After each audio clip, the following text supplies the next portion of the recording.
জাহিদ, এই জাহিদ, এখনো ওঠো না কেন? কলেজ যাবা না? হুম। সকাল সকাল ডাকছো কেন জান? আর একটু ঘুমাই না জান? এই কি করছো? হাত ছাড়ো বলছি। এরকম কেন করছো? এতক্ষণ তো জড়িয়ে ধরে ঘুমিয়েছিলে, এখনই উঠতে হবে? কিসব উল্টাপাল্টা বলছো? তোমার ভাইয়াকে ডাকবো নাকি? ভাইয়ার কথা শুনে একলাপে উঠে বসলাম বিছানায়। কি হয়েছে? ভাইয়াকে ডাকবে কেন? এতক্ষণ কি বলছিলে এইসব? আমি নাকি তোমাকে জড়িয়ে ধরে ঘুমিয়েছিলাম? স্বপ্ন দেখছিলাম ভাবি, স্বপ্ন। তুমি তো স্বপ্নটা ভেঙে দিলে, তাই কি না কি উল্টাপাল্টা বলে ফেলেছি। আমি কিছু জানি না। হয়েছে হয়েছে, আমার জন্য একটা চা আনতে হবে, সেটা আমার বুঝতে বাকি নাই।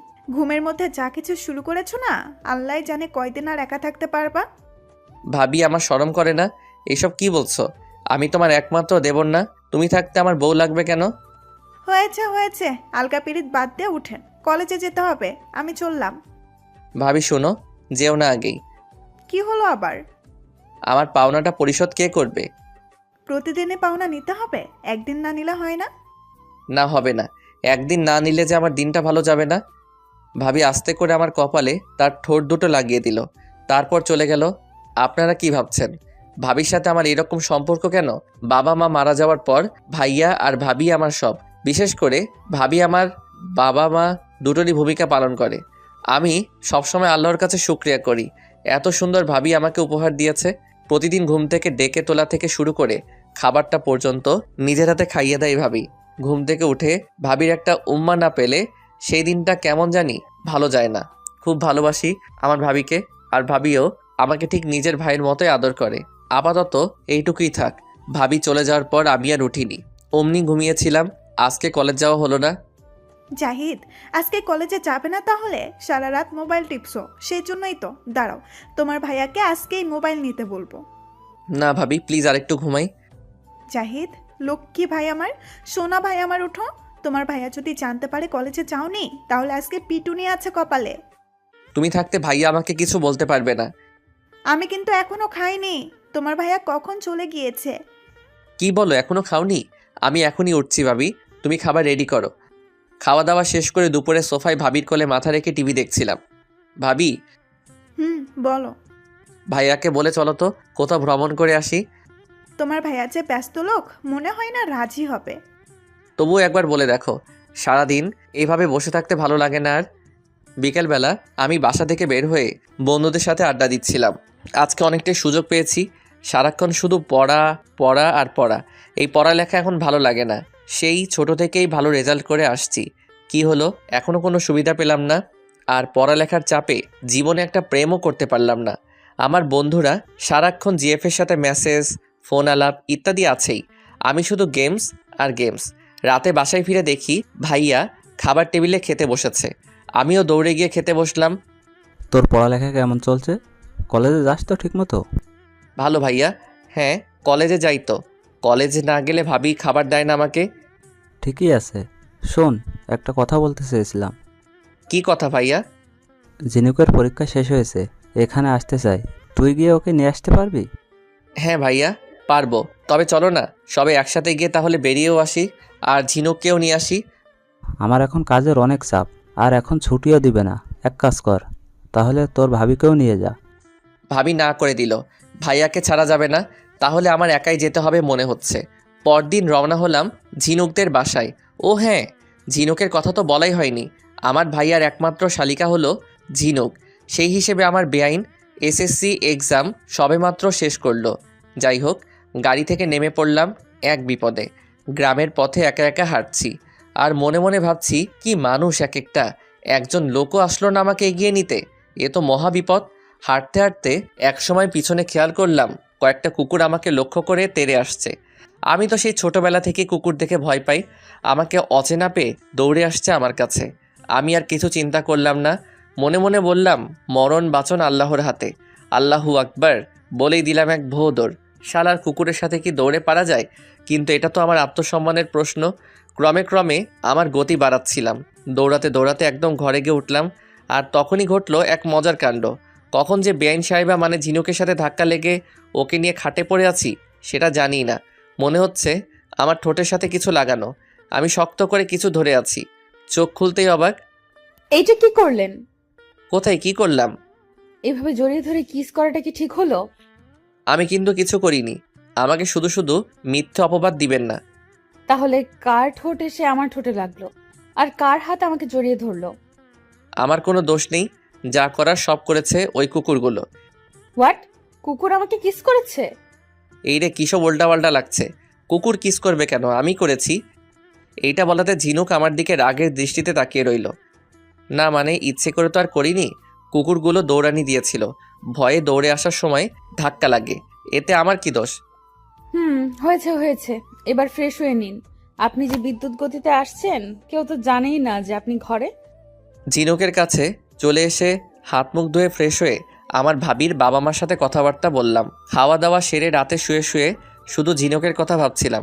ওকে কিস করাটা কি ঠিক হয়েছে আমার? আমি তো ইচ্ছে করে করিনি। যাই হোক, পরদিন বিকেলবেলা ঝিনুককে বললাম ওদের গ্রামটা ঘুরিয়ে দেখাতে। ঝিনুকও না করেনি। সেদিন প্রথম একটা মেয়ের সাথে এইভাবে অনেকক্ষণ ঘোরাঘুরি করি, খুব ভালো লেগেছিল। কিন্তু ঝিনুকের মন খারাপ ছিল, কি যেন হয়েছে একটা।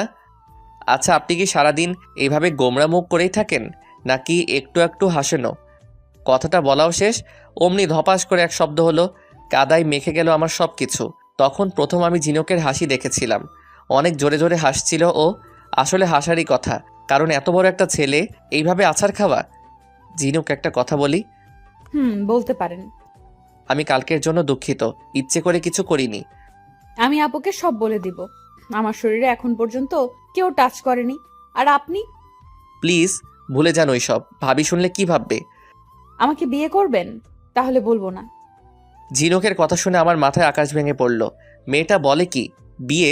হায় হায়, ভাইয়ের শালিকাকে বিয়ে করলে মানুষ কি বলবে? একটা কিসের জন্য এত বড় শাস্তি দিবেন? সারা জীবনের জন্য আমার গলায় ঝুলবেন? দরকার পড়লে তাই করব। আপনি আমাকে কিস করলেন কেন? এইটা এক প্রকার জুলুম হচ্ছে। আমি আপনাকে কিস করেছি, আপনিও আমাকে কিস করে মিটিয়ে দেন, তাই তো হলো। কি? ওয়েট, আসুন আজকে। কালকেই আমি আপুকে যদি না বলছি। খাইছে রে, এইটা তো দেখা যায় ভারী ঝগড়াটে মেয়ে। ওকে কেমনে থামাবো আমি? আচ্ছা, আমি রাজি, তবে একটা শর্ত আছে। কি শর্ত? আমাদের বিয়ের ব্যাপারটা ভাবিকে আপনার বলতে হবে। আচ্ছা, সেটা নিয়ে আপনার চিন্তা করতে হবে না। চলুন বাসায় যাই।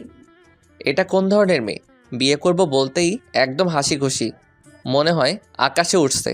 আমি মনে মনে ভাবছিলাম যে বাসায় গিয়ে ঝিনুক তো ভাবিকে বলতেই পারবে না, বিয়েটাও ওকে করতে হবে না, আর ভাবি ভাইয়া আমাদেরকে জীবনেও মেনে নিবে না। সেটা ভাবতে আনন্দ হচ্ছিল আমার।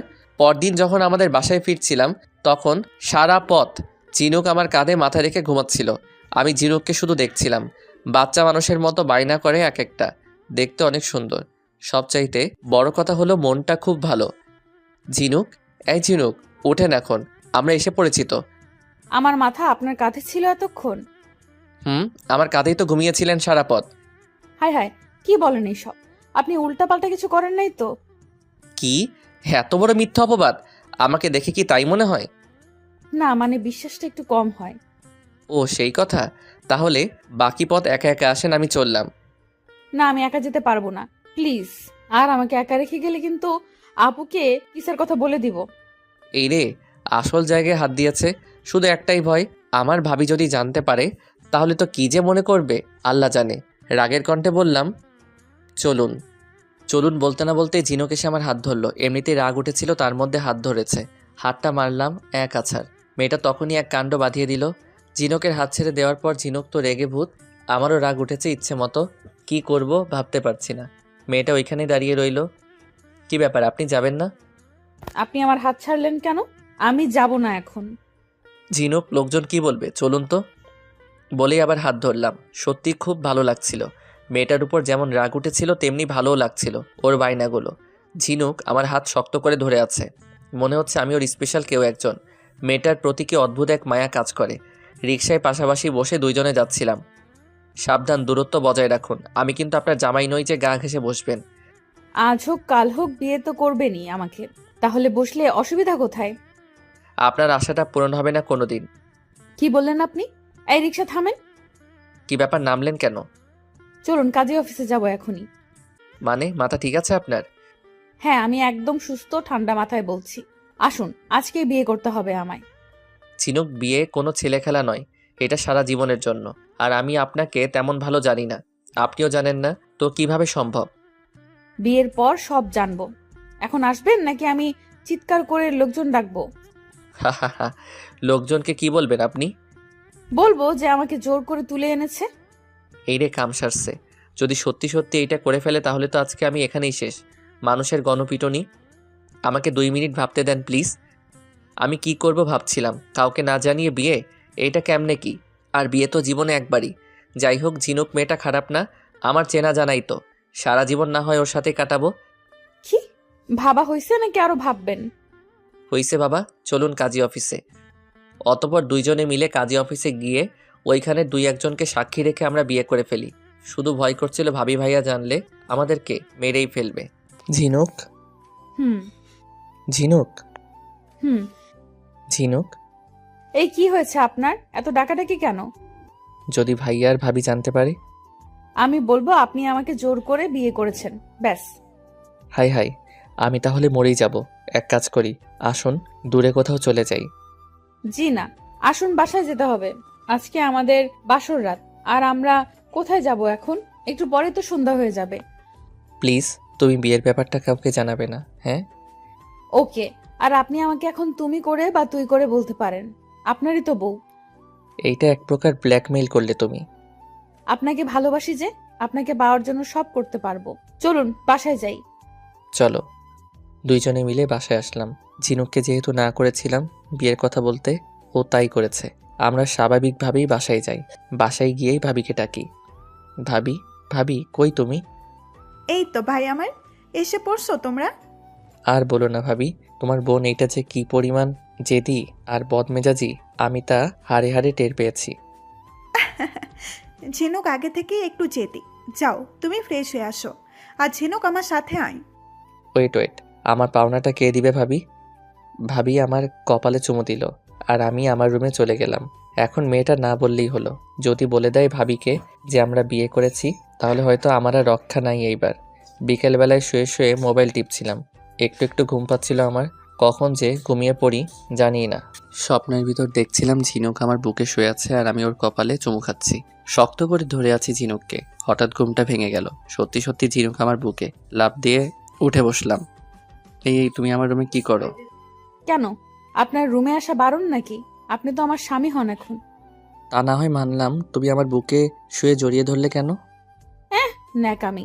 আপনিই তো আমাকে জড়িয়ে ধরতে বললেন, আমি তাই ধরেছি। ও মাই গড, যাই হোক ঘুমটা ভেঙেছিল, তা না হলে তো উপায় ছিল না। আর শোনো, আমি যখন ঘুমাবো তখন আপাতত আমার রুমে আসবে না, আমার বদভ্যাস আছে। সেইটাই মানলাম। আপনাকেও একটা অভ্যাস বাদ দিতে হবে যে। কি? আমার আপুর কাছ থেকে চুমু খাওয়া যাবে না, আমার হিংসে হয় দেখে। আপনি যদি আবার কখনো চুমু খান তাহলে আমি সরাসরি বলে দিব যে আমরা বিয়ে করেছি। পড়লাম এক মহাবিপদে। হাই হাই, মেয়েটা এমন কেন? নিজের বড় বোন কপালে একটা করে চুমু দেয় সকালে, আর এটা নিয়ে হিংসা হয়। আমি তো পুরো দমে ফেসে গেছি। শালার কুকুরগুলো যে কি জন্য দৌড়ানি দিয়েছিল আমাকে, জীবনটা তছনছ করে দিল একেবারে। আচ্ছা আমি রাজি আছি, তবে তুমি আমাকে প্রতিদিন সকালে চুমি দিবে, ওকে? আচ্ছা। রাতে ভাইয়া বাসায় আসার পরে পড়লাম এক মহাবিপদে। এখন এই বিপদ থেকে রক্ষা করবে কে? ভাইয়া বাসায় এসে আমাকে ডাকলো। আমি ভাইয়ার কাছে যেতে না যেতেই ভাইয়ার প্রশ্ন শুনে অবাক হয়ে গেলাম। আসার সময় ঝিনুককে নিয়ে কাজী অফিসে গিয়েছিলি কেন? আমি রীতিমতো অবাক হয়ে গেলাম। ভাইয়া এই কথা কেমনে জানলো? আমরা কি তাহলে ফেঁসে গেলাম? আমি ঝিনুককে অমনি ডাকলাম। ঝিনুক, ঝিনুক এখানে আসো তো। ভাইয়া বলতেছে আমরা নাকি কাজী অফিসে গিয়েছিলাম। হ্যাঁ গিয়েছিলাম তো। কেন গিয়েছিলাম যেন? আপনি বলেন কেন গিয়েছিলাম।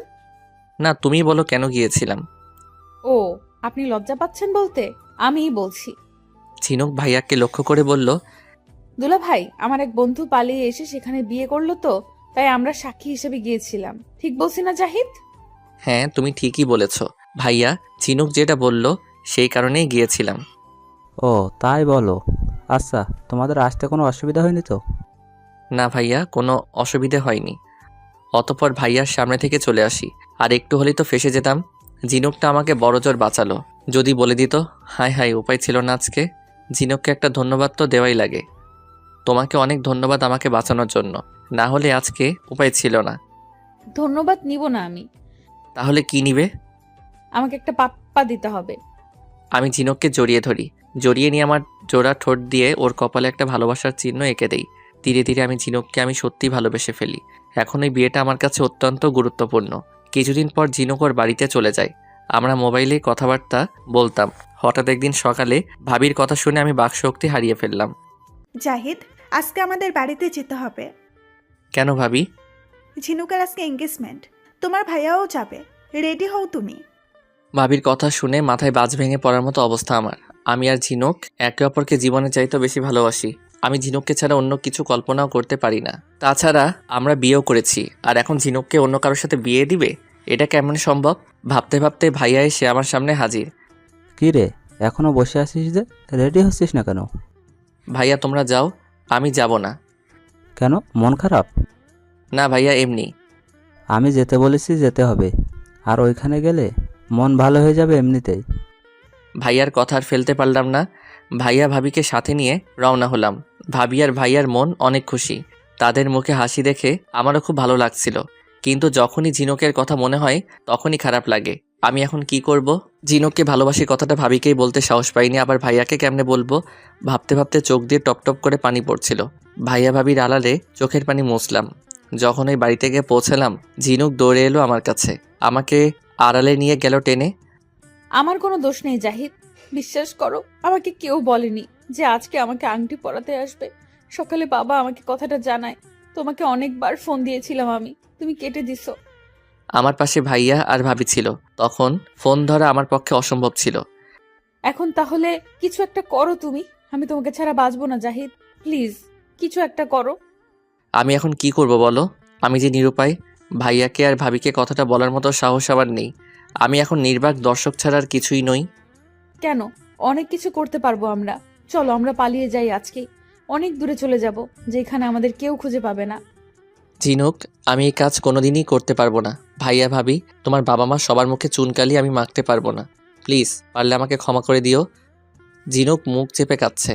আমি চলে আসলাম ওর কাছ থেকে। চোখের পানি হয়তো আমার অনেক বেশি, তাই তো এত বেশি পড়ছে। বৃষ্টির মতো চোখের পানি ঝরছে। মনে হচ্ছে অনেকটা চিৎকার করে কাঁদি আমি, কিন্তু পারছি না। আমাকে বাস্তবতা মেনে নিতে হবে।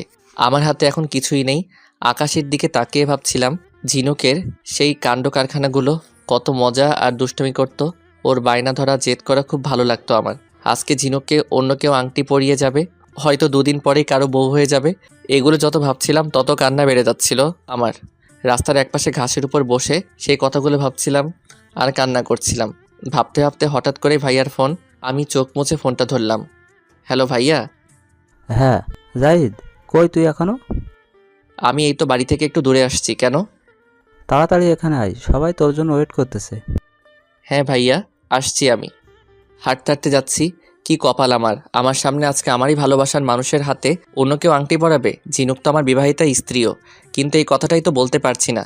সকল আশা ভরসা ছেড়ে দিয়েই আমি সবার সামনে হাজির হলাম। অতঃপর যা দেখলাম তা দেখার জন্য আমি মোটেও প্রস্তুত ছিলাম না। যখন আমি সবার সামনে প্রবেশ করলাম, সবাই আমাকে দেখে হাসছিল। আমি কিছু না বলে চুপ করে একপাশে গিয়ে বসলাম। আমার সামনে ঝিনুক বসে আছে। জাহিদ, এই আন্টিটা ঝিনুককে পরিয়ে দাও। ভাবির কথা শুনে আমি বাস্তবে ফিরলাম। কিছু বললে ভাবি? বললাম যে এই আন্টিটা ঝিনুকের হাতে পরিয়ে দাও। কেন? আমি কেন আংটি পরাবো? বরপক্ষরা কই? আমরাই তো বরপক্ষ, তোমার ভাইয়া আর আমি বরপক্ষ। তাহলে বর কোথায়? তুমিই তো বর। এইসব কি বলছো ভাবি? আমি বর মানে? এত কথা বলছিস কেন? আংটি পরাতে বলেছে, আংটি পরা তুই। ভাইয়ার কথা শুনে আমার আর কিছু বুঝতে বাকি রইল না। ঝিনুকি আমার বউ হতে যাচ্ছে। লাফিয়ে উঠে ঝিনুকে আংটি পরালাম। আমার তো খুশিতে আত্মহারা হয়ে যাওয়ার অবস্থা। আংটি পরিয়ে ঝিনুকের বাবা মা আর ভাইয়া ভাবিকে সালাম করলাম। বিকেলবেলা ঝিনুকের সাথে গল্প করছি। আমাকে ছাড়া তুমি থাকতে পারবে ঝিনুক? যদি অন্য কেউ আজকে আমার হাতে আংটি পরাতো তাহলে রাতের বেলা ফাঁসি দিতাম। এইসব কথার কখনো মুখে আনবে না। ভাইয়া আর ভাবি অনেক ভালো, আজকে আমরা একত্র হয়েছি তাদেরই জন্য। যদি আমরা পালিয়ে যেতাম তাহলে কি এই সর্বনাশটাই না হতো? আমি সত্যি কল্পনাও করতে পারিনি যে আমাদেরকে এইভাবে সারপ্রাইজ দিবে। ঝিনুককে জড়িয়ে ধরলাম, তখনই ভাবির উপস্থিতি টের পেলাম। আই, এগুলো কিন্তু এখনই ঠিক না। আমাকে ফাঁকি দিয়ে এখানে এসে আড্ডা মারা হচ্ছে আপনাদের, তাই না? ভাবি, কি যে বলো না তুমি। আমরা তো আলাপ আলোচনা করছিলাম বিয়ের পর কি করব সেটা নিয়ে। সেটা পরেও করা যাবে ভাই আমার। এই ঝিনুক, আয় তুই আমার সাথে। আর একটু থাকুক না ভাবি, অমন করছো কেন? ঝিনুক তো আমার বউই, ওর সাথে কথা বলা কি বারণ আমার? পাঁচের হাড্ডি তুমি। থাকো তোমরা, আমি সিসি ক্যামেরার ব্যবস্থা করি, তোমাদের রুমে লাগাতে হবে। বলেই ভাবি চলে গেল। আমি আর ঝিনুক দুইজন দুইজনের দিকে তাকিয়ে হাসছি। এর 2 দিন পর ঝিনুককে বিয়ে করে তুলে নিয়ে এসে পড়ি। আজকে আমার বাসর রাত। ভাইয়া ভাবি আমি আর ঝিনুক 4 জন সোফায় বসে আছি। সবার মুখে হাসি। আমি ভাবিকে বললাম, ভাবি আমি আর ঝিনুক আগে থেকে একে অপরকে ভালোবাসি। ভাবি আর ভাইয়া মুচকি মুচকি হাসতেছে। আমি আর ঝিনুক হাঁ করে তাকিয়ে রইলাম তাদের দিকে।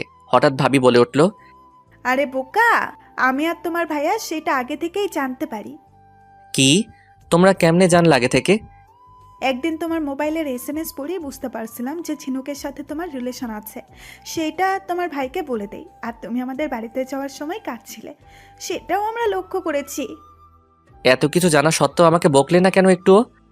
বাবা মা মারা যাওয়ার পর আমরা 3 জনই সদস্য এই পরিবারের। তুই তো জানিস তোর ভাবি কোনোদিন মা হতে পারবে না। তোকেই আমরা সন্তানের মতো মানুষ করেছি, কোনোদিন কিছুর অভাব দেয়নি।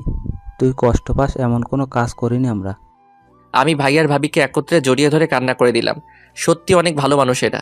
এরা আমার বাবা মার অভাব বুঝতে দেয়নি কোনোদিন। ভাইয়া আমরাও তো একটা ভুল করে ফেলেছি।